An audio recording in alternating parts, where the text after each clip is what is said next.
So I'm going to talk about Calvin, Servetus, and heretics. I pretty quickly, as doing my history research, found this figure, this name, Michael Servetus. He was a Spaniard. This is an idealized rendition of Michael Servetus. We don't really know what he looked like. He didn't, first of all, live that long. And second of all, he was, most of his life, he lived underground. He was born 1511. His 500th anniversary is coming up. So, this is Spain, as you can see. So we have there, he's from Zaragoza, which is upper right. See Zaragoza, Z8, R8, so he's from that region. And there's a region within a region called Aragon. Now, we were lucky enough to, last year, go to Europe. And I made it my business to try and get to this place, which is his birthplace. It's called Villanueva de Sigena in Huesca, or Aragon, the area is known as. So this is, that says in Spanish, the birthplace of Miguel Servetus. This is in the Michael Servetus Square, they call it, just a little square. This is a Catholic church, which is funny, and you see that statue, that's actually Michael Servetus. So that's a close-up, so that's actually in front of this Catholic church. This is his family emblem. Now, Servetus obviously was born into, relative wealth. His father was a notary or a public servant. He was one of 3 brothers, and one of his brothers went on to be a Catholic priest. Servetus obviously was a gifted individual. By his teens, it is said that he was fluent in Hebrew, Greek, and Latin. His father actually sent him to be a lawyer in France, and he studied under the great professors of the time. But then he came under suspicion for meeting with subversive radicals of the Catholic faith, which would go on to be the Protestant movement. So he came under scrutiny early on in his life, but then he finally settled in Lyon, in France. He put a medical practice there. And then he became a personal physician to the nobility there. What happened was, Servetus was dug out, I guess, from the annals of historical grave in the early 1900s by a group of physicians, actually, because this is what I neglected to say. In his last book, unfortunately, in 1553, The Restoration, he actually, in passing, makes a mention of one of his discoveries in medicine, which is the circulatory system, which came 150 years before the guy that is now attributed with the finding. But Servetus had already done that finding. And so in the early 1900s, actually, a group of doctors actually dug him out because of his medical research, not so much his theology. This is Servetus' home, which was obviously remodeled or remade in this little village, Villanueva. So it's just that section there, basically, and there were 2 floors. And there's also a sort of basement that they made into like a little cinema where you can sit and they show you a documentary on. This is the caretaker, the current caretaker of this incredible institute, Michael Servetus Institute, Sergio Oppi. He's dedicated his life to this. Well, he practiced medicine. He published his first work, which got him in real trouble. So there we have his works. So the first work he published, it was about 20 or 21, was this first one on the errors of the Trinity. He followed it up with dialogues on the Trinity. Early on, Servetus saw a unipersonal God. I won't go into his theology too much because it's a bit complex. Sometimes his message is a bit foggy. We're not sure, but one thing we are sure of, he was a staunch anti-Trinitarian. And then later on, he wrote those other works. He was an editor in France as well when he was underground for more than a decade. Ptolemy's Geography. He was an editor of a Bible. And then his last great work, which we'll get to, was in 1553. And he titled that The Restoration of Christianity, grandiose, revolutionary, he hoped, work. And eventually he would be right about that. So he publishes on the errors. He gets in big trouble. Catholics obviously put out a what do you call it here? Bounty. APB, or they want this guy's head. They burn him in effigy. That's what the Catholics used to do. So when they couldn't catch you, they burned you in effigy, so people would know you're dead. You're not dead literally, but you're dead. So he goes undercover, he goes underground, he works as a proofreader, he uses his medicine. In the early 1530s, he actually meets a young Calvin in Paris. And they meet. Calvin was a couple of years older than he was. And apparently what happened is he sent them a copy of his errors of the Trinity. And Calvin, being a young, prodigious individual as well, he sort of developed, a close contact with Servetus, and they kept in touch, correspondence for many years after that.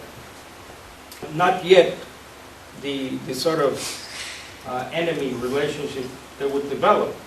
But at first it seems to have been friendly. This is why basically Servetus is known to us today. It's called the Servetus affair. That's what it has gone down in history as now. You've heard of, obviously, John Calvin. There's his birth and death date. So he was about 2 years older than Servetus. So their relationship, as I said, was amicable. They met in the early 20s. Not many people know that, which is interesting. And kept in touch. He sent an early copy. Now, during this time, when Servetus is underground in Paris, he can't help himself. And he goes back into publishing things. He starts heavily corresponding with Calvin. These letters are now very famous letters. They exchanged close to 50 to 60 letters. And they're famous for showing us the relationship that was going on, Servetus' progress in his theological mind, Calvin's theological mind, but most importantly, it shows us the motives for what would become a very famous murder in the history books. So Servetus comes out of hiding and he decides to publish The Restoration of Christianity, his magnum opus, his big work. He thought he would revolutionize. He thought all the Protestants, all the early Protestants would crowd around him and support him in this. Servetus actually tried to get in touch with Erasmus, who was a famous Catholic theologian at the time, but he couldn't meet with him. This is why I'm so close to this man, because he sought dialogue, but these people wouldn't let him. They always shut their doors. In another letter, Calvin is writing to someone else, to a friend of his, about Servetus. He says, quote, Servetus has just sent me a long volume of his ravings. By consent, he will come here, but I will not give my word. For if he comes here, if my authority is worth anything, I will never permit him to depart alive. Wow. And that was in early 1553, and he was commenting about the restoration of Christianity, which Servetus, in good faith, sent him a copy of, and that was the response, the sort of response he got back. So, Servetus is actually apprehended in Italy in the early 1552. He's actually apprehended by the Catholic authorities, but he manages to escape. But then his freedom doesn't last very long. He's eventually caught actually in Geneva. Now there's speculation why Servetus goes to the enemy's nest in Geneva. And he was actually caught at a church preaching that Calvin was doing. So he was in the audience, and someone spotted him, and they caught him. So he's caught. He's interrogated by the Genevan magistrate. But this time Calvin has placed himself in a position of high authority in Geneva. So historians, as usual, have different theories as to why Servetus was in Geneva. Why did he go through there? They speculate he was going to Italy. I think he was actually trying to get to Socinus, or Socinus. I don't know if you're familiar with Socinianism, but I think he was trying to get to one of those people.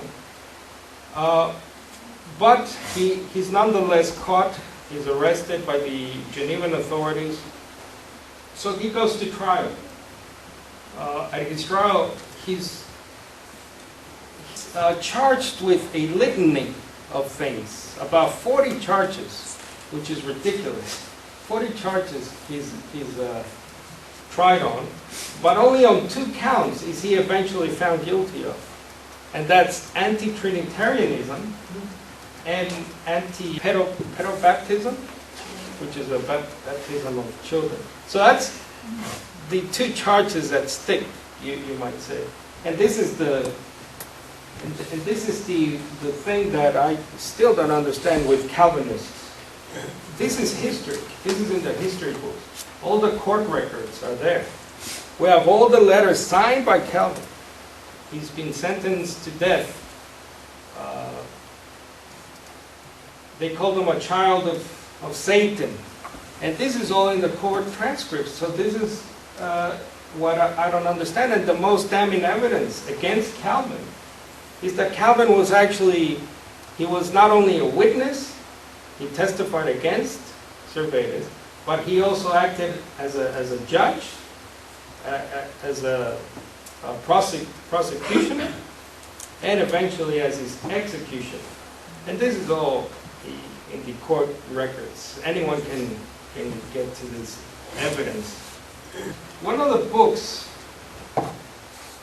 that does a great job is Did Calvin Murder Servetus? By a guy called Stanford Reeves. Now Reeves is a lawyer in California, and I came upon this book about a year ago, I think. As you can see, it's like the Bible. It's a huge book, but it's in an incredible detail, incredible history. But this is an excellent book if you want to know more about the trial, the motives as a lawyer. And this is the beauty of this book, that this is a lawyer actually trying to understand a historical court case that happened. Now, there's a lot of evidence for Servetus' innocence. And one of the most obvious ones is that Servetus was a visitor. But in my mind, he wasn't even a visitor in Geneva. He was passing through. Yet they catch him, the local authorities. He's charged with a litany of things that he shouldn't have been tried with. And that's just one of the most amazing things. He's put in prison, in isolation for close to 3 months. He's not allowed to even change his clothes. He's deprived of many things. The court actually deprived him of legal representation. It was just an incredible injustice. But he's eventually given this death sentence to burn him alive. And again, there are many books. One of them is called Out of the Flames, an incredible book that gives you a detail of his last hours, basically. So the days and the hours leading to his burning. His last words are said to be, "Jesus, Son of the eternal God, have mercy on me." And the history goes that one of Calvin's bulldogs, lieutenants, a guy called Farrell, was all through, as they were taking him to the pyre, he was telling him to repent. He was telling them to confess the eternal Son of God, but Servetus wouldn't. He said, no, I believe in the Son of the eternal God.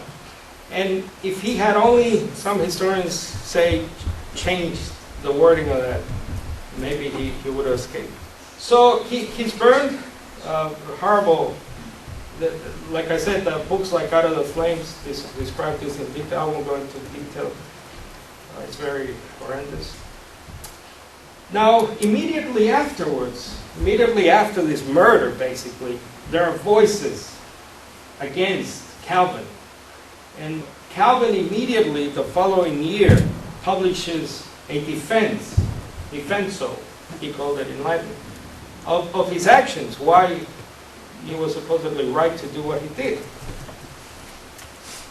One of the things he says in this defenso is, quote, whoever shall maintain that wrong is done to heretics and blasphemers in punishing them, makes himself an accomplice in their crime, and guilty as they are. There is no question here of man's authority. It is God who speaks, and clear it is what law he will have kept in the church, even to the end of the world. Wherefore does he demand of us a so extreme severity, if not to show us that due honor is not paid him, so long as we set not his service above every human consideration, so that we spare not king nor blood of any, and forget all humanity, when the matter is to combat for his glory. So Calvin sees himself as God's executioner, and as like in the Old Testament, the angel of destruction. This book by Reeves, which I'll show you, gives a very strong argument for Calvin's not only inhumanity or evil, but the fact that he might have been just crazy, just psychotic, basically.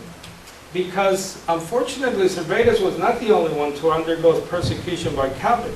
We have other evidence that he persecuted other individuals, and there's even evidence for a murder that he was involved with earlier than Servetus, a guy called Gruet, and that's in the book as well. There's history there with Calvin. This wasn't just one event. So immediately, like I said, voices rang out. Next. One of those voices was a guy called Sebastian Castellon, a French Catholic, actually, and then Protestant priest or preacher. And he wrote a book called Against Calvin. Now, Sebastian, you're probably familiar with some of his quotes. For example, he wrote in his Against Calvin, he wrote, to kill a man is not to protect the doctrine, but it is to kill a man. When the Genevans killed Servetus, they did not defend the doctrine, they killed the man. To protect the doctrine is not the magistrate's affair. What has the sword to do with doctrine? But the teachers. But it is the magistrate's affair to protect the teacher, as it is to protect the farmer and the smith and the physician and others against injury. Thus, if Servetus had wished to kill Calvin, the magistrate would properly have defended Calvin. But when Servetus fought with reasons and writings, he should have been repulsed by reasons and writings. To seek truth and to utter what one believes to be truth can never be a crime. No one must be forced to accept a conviction. Conviction is free. So this is famous quotes now that eventually were adopted, were taken up by the freedom of conscience movement in Europe. Now, the legacy of Servetus, as some of you might know, is it's far and wide. He's affected. He actually was, along with Socinus and the nephew and the uncle, he was very influential with the Polish Socinians in Transylvania, in other parts of the Balkans. And this is one of the great quotes. This is a quote attributed to both of these men. John Locke, the famous, non-Trinitarian. John Locke and Thomas Jefferson. So liberty of conscience, every man's natural right. So this affected, this was like the famous stone in the pond, you know, the ripples of Servetus and what he stood for